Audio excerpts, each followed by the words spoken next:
Today's pep talk title is Honoring Me-rriages in Marriages. Honoring the me-rrige in the marriage. Now, if you've been studying with me for a while, you know what a me-rrige is. A me-rrige is the relationship to yourself.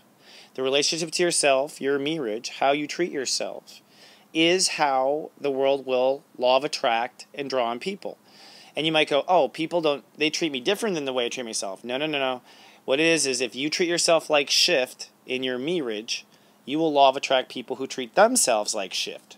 Okay? And that's why the two of you are attracted to each other, because you both treat yourself in your own private me-rrige the same way.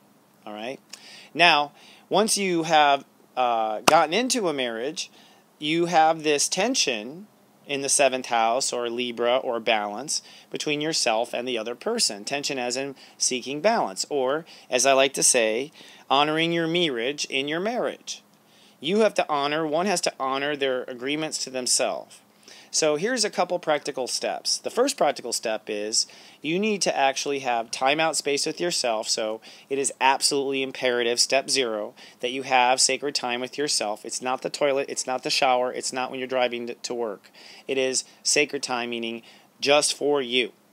In that sacred time, you need to know what are your promises to yourself or your me-rrige vows. What are the vows you make to yourself? Okay? And these are heart-based vows. They should not be ego-based vows. Okay, like I vow to make sure I'm always in a loving relationship. I vow never let my heart in a bad relationship. I vow never let my heart be shit on by anybody. I vow never let. These are the hearts. These are the vows to ourselves. I vow to stay in the gym. Okay, all right. So knowing your me-rrige vows then allows you to know exactly what you have to honor in your marriage vows. In other words, you cannot make a promise to another person that would go against one of your me-rrige vows. You cannot let a person's behavior go against your me-rrige vows. So I've often counseled my clients and said, hey, you have these me-rrige vows.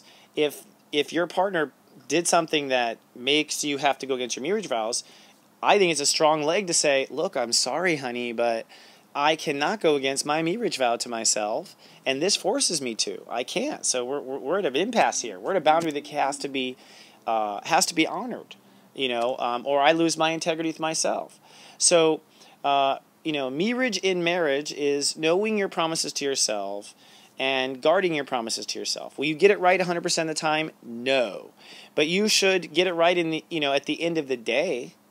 I think, and that's the last thing I'll leave with this little step 6 kind of segment is, as far as fairness and balance is concerned, by the end of the day is when it has to be fair and balanced, not week, year, when she's no longer, pregnant. It's like, and I'm not saying you be mean to a pregnant person. I'm just saying you have to end up getting what you need for yourself and your vows, no matter what the situation is of your partner at any time.